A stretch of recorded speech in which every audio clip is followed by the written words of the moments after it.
Alright, what is good, ladies and gentlemen? It is the Mass Reviewer back, and we are doing today my first ever review for a series, which is Hawkeye. I pretty much, all the series that I am rewatching now, I am just basically choosing at random, and I thought specifically for the Marvel shows maybe I should go in order, but then I decided I don't really care, so I just ended up randomly choosing, and I ended up getting Hawkeye. So this is the first show review that I'm doing. Once again, it is a re-review. It is a rewatch for me, and that is pretty much. Well, in terms of background, I watched this when it came out. I forgot when it was. I think probably around like 2021. I would say probably around that time. And yeah, that is my background with it. So with that said, let us begin with the characters. So you got Kate Bishop and Clint Barton, who are the two protagonists, and I think they are good. I think that Hawkeye in general, he's a character that is very much overlooked in the MCU. Even in this show, you see like certain glimpses of like at the musical, like he's not really the star of it. When he's looking at the memorial, his name is like at the bottom of the list for the Avengers. Like he's very much the overlooked Avenger and the one that gets the least amount of attention. So I think it was great that they actually gave him his own show and a place for him to shine. This very much feels like something that his character benefited from. Kate Bishop, she is also good. She plays this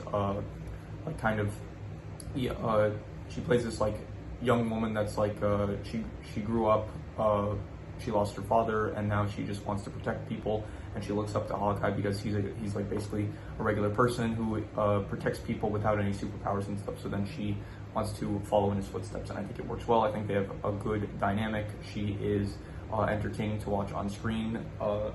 Haley Steinfeld is a good actor, and also Jeremy Renner. There's also Jack, who plays Tony, played by Tony Dalton. Who I love Tony Dalton. I think he's great. He was recently in The Last of Us. I thought he was good in that. He is in Better Call Saul as Lalo, and he is a great actor, and he does a great job on screen. He is very entertaining to watch in this. Every time he's on screen, he basically steals the scenes. He has this like great charisma to him and his character, and yeah, I liked him a lot. Yelena's in this. She's also very charming, very fun to watch on screen. Her banter with Kate is great. When the elevator scene with Kate and Yelena is very fun to watch. And yeah, Echo, and this is really where things start going a bit downhill. The villains I didn't really care for too much. Like Echo, she feels very like one note. She's just after revenge from the Ronin, and there's just not too much like with her. And I know that like she does get explored later on in like the Echo series, but this is a review for Hawkeye, which is where she made her debut. So yeah, Echo, I didn't really care for her as a villain. She doesn't really have anything to her. She's just like an assassin, and that's it. Like, so she's just an assassin out for revenge. So there's nothing really like, I don't know. I wasn't feeling it. Kingpin, he's good like in stuff like Daredevil and Daredevil and like that's pretty much all he was in. He was also in Echo, but again, this is not for Echo. But yeah, he felt kind of out of place here. Like this really felt like a lighthearted show without any too much like big threats in it. And then you have Kingpin, who's like he's from Daredevil, and we've seen previously like what he's capable of and like the violence he can inflict. And then in this, like you just have him kind of feel like, I don't know, it just feels like not the right match. It felt like, so I will have to cut that out. But luckily, I know how to edit now, so I do not have to restart the recording. Yeah, so Kingpin, he just doesn't really feel like the right fit for this kind of show. Other than that, you have Eleanor Bishop, who was like the ultimate, I guess, person working with Wilson Fisk. She is the kind of, not the mastermind, but she was like behind everything that was going on with like the tracksuits and Yelena and stuff. And so a bit of good misdirection. I do remember the first time watching it, I was surprised, like because they do a pretty decent job of making you think that Jack is the one that's behind all of it. Who else? You have, no one really else. You have Armand. I guess he was there for a bit and then he died, so I didn't really say. There was Kazi, who was Echo's brother, I think, and I don't know. He also like he didn't really feel like, he was just like he kind of felt like even Hawkeye says like you're a doormat, like you just get stepped on this entire show. It feels like so. really great about his character. But in total, I will say the characters were very good. I will give characters a 7.5 because overall there were a lot of good, charming characters with Hawkeye, Kate Bishop, Jack, Elena, like all like those four basically. Like they really helped carry the show. Also the LARPers, they were also in this. The scenes that they were in were good. So yeah, the character 7.5. Moving on to the plot, it's nothing great. It's just like mostly Clint. A lot of the time he's like going after this watch that was his wife's, and I never saw Agents of S.H.I.E.L.D. In the future. I probably will, but apparently it's like from that. I think it's like a watch that signifies like Agent 19 or something like that. So I'm assuming maybe like I don't know, that was that whole thing. I just wasn't really. I don't think I got the backstory, and so I didn't really care for that. The whole like I don't even really know. Like Clint, basically the whole plot is that Clint stays. He's like he can't make it back for Christmas because he has to help like protect Kate Bishop from like the tracksuits, and but I felt like it feels kind of weird. Like you don't immediately understand really who the threat is because like you only find Kingpin in like basically the end of the 5th episode and then the 6th episode. So until then, it's like maybe I didn't really understand it as much as I should have, but it's like they're going after the tracksuits, and I don't understand why really. Like I don't know, the plot, it felt like really simple but really not straightforward. So yeah, in terms of the plot, I don't really like here. I'll say this: the stuff with Elena, like going after Hawkeye, I thought that was very good. Like when she's like she wants revenge for like Natasha's death in Endgame, and then so she goes after Hawkeye, and because he's the one that is like not really responsible, but like she thinks that he's responsible, and so that I thought that was like a good side plot. Yeah, overall, just give the plot like I don't know, 5 out of 10. It was not good, but it was not bad either. The settings I thought were pretty good. You had the Rockefeller Center. This whole thing takes place during Christmas, which I thought was good. Like the Christmas vibe is very present in this, and it is nice to see like the Christmas theme. It's a good theme. So you have places like the Rockefeller Center, the LARPer area. That was another setting. Other than those two, really not really too much. Like it's just basically the streets of New York, and yeah. Side note: this is a big critique with MCU. Like Spider-Man, he doesn't show up at all throughout this. Daredevil, and a lot of this does take place at like night and during the day, so like no excuse for them. So they're slacking. Anyway, so settings, I will give. I'll just give like a 5.5. I thought it was decent. The settings. In terms of the action, I will give this probably a 7.5. I thought it was actually very good. I do like a lot of the stuff with the bow and arrows, like with the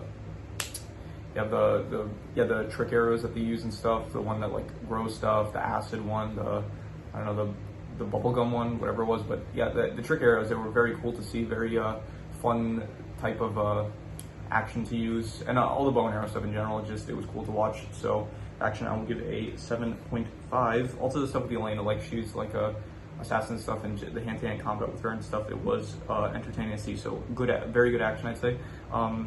Moving on to the comedy. The comedy, I would probably give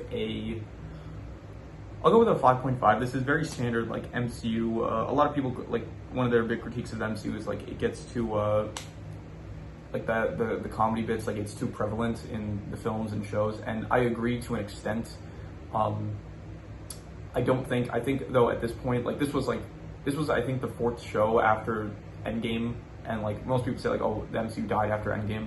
I don't agree, but I think this is like not yet this was not yet at the levels of like what it would get to towards the end of like phase 4, with like I don't know, it felt like it wasn't going full into. It felt like they weren't fully leaning on the comedy aspect yet. So I would say there was nothing that was like really hilarious, but there was like some witty dialogue and stuff that I did enjoy here and there. So I'll just give it decent. In terms of superhero, I will give this a 6.5. It was good as a superhero show. It did feel like it had. It felt like a very ground level, but it did still feel like these are assassins. These are like people that are like it did feel like it had a superhero vibe to the whole thing. So I'll just give that a 6.5. It was good. The mystery aspect, I'll give it a 5.5. It was decent. It was nothing great. No, a lot of like these reviews when I review mystery, like I don't even really consider most of these to be a mystery, but then in like everything that I've reviewed so far, like Bad Boys, what else? James Bond movies, now this, like they all kind of have a mystery aspect to them, so I'm just rating that. But yeah, the mystery, it was decent, I guess. Like it was nothing great, but it was like it had some decent misdirection with like finding out that Jack was not the one that was behind the tracksuits and stuff, and it was Eleanor. So in terms of the worst part, I would just say like the villains didn't feel like the tracksuits, they weren't really menacing. Echo wasn't really, I don't know, she was just a pretty basic, like, I'm out for revenge and I'm an assassin, that's all, but it didn't feel like anything special there. Like, she was deaf, I guess, which was, it was interesting, like, also Clint, like, he had a hearing aid, so it was interesting seeing, like, stuff with that, so, but yeah, overall, the villains just, Kingpin, he didn't really feel like the right fit for this. Echo, she wasn't that interesting, the tracksuits weren't that menacing, so the worst part was the villains, who I would probably give a, I'll just give it not good. I would say 4.5 for that. In terms of the best thing, there was some good stuff to like about this. I would probably say though the best thing was a lot of the action. It was just really good, and the dynamic between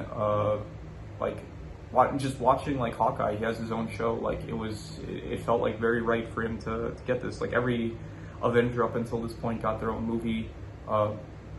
I guess you could make an argument that the Hulk, at least Mark Ruffalo's Hulk didn't really get a movie, but other than that, like Captain America, Iron Man, Thor, even like after Endgame, like you finally got a movie for Natasha, like so everyone got something at this point, and then Hawkeye is just like the one that's kind of on the side, and he doesn't really get anything, and so you give him like this like series for him to like really show like I don't know how to describe this, but like to really demonstrate that he's like a good character. And then even in the show, like you do have like moments where he talks about like, oh, I don't stand out, I'm not supposed to stand out, like all that stuff. Like he's like, I'm not a role model and stuff. And so it is nice to see that like he ends up like Kate is able to like show him like, no, you are a good person, and you did inspire like good people and stuff. So yeah, I would say the best part, I'm debating between if it's the action or the characters. So I'll just say both. I'll say like both together, they come out to be like 7.5, I guess. For the best part, I'm pretty much now just like, I'm trying to just now I'm looking through all the scores I rate and then just picking the best. Like if it's not something specific, then if it is the characters or the background or like something, not the background's for me personally, but if it's like the characters or the plot or something, I'm pretty much just gonna reuse the score that I already did, unless it's like something specific. Like in my Casino Royale review, I said like specifically the best part was like the casino scenes, and so then I rate that something separate. But if it is just I'm reusing like the characters or the plot or something, or like the setting, then I'm just gonna reuse the score that I already gave. So yeah, the characters is 7.5, the action is 7.5, so in total the best is a 7.5. And so I am going to now do the calculations. So King Crimson. So after doing the calculations, it ends up coming out to a 6, which would be above average, but I would actually say it's probably a lot better than that. I would probably give it a 7 out of 10. I thought it was pretty good. I wouldn't call it like very good. It served what it was trying to do well. It was pretty good. It was not like outstanding. It was not like one of the best things that the MCU has ever produced, but it was still, it was pretty good. It was enjoyable. It was definitely not one of the worst things in the MCU. I would put it in like the MCU. I would put it like around the middle of the MCU in terms of like how good or bad it was. Before I end this, I will say I was debating on whether or not to do a ranking for the characters of this show, but then I checked what rankings were available, like on tier list, and they didn't include I was thinking like a character ranking, and then like it didn't include Kingpin, and I was like, okay, am I gonna do a character tier list for like just like the 8 characters that it displayed? And I decided against this, so I'm not gonna be doing a character ranking for it. I am probably just going to end up doing one big character ranking when I finish reviewing all the MCU products up to this point, and then I will do a ranking of like all the movies, all the shows. Maybe I'll do like a separate one for movies, a separate one for shows, and then one for both of them together, and then for characters I'll just do one big ranking. But yeah, So yeah, with that said, that has been my first review of a show, which was Hawkeye, and yeah, that is pretty much all there is to it. So let's leave it at that.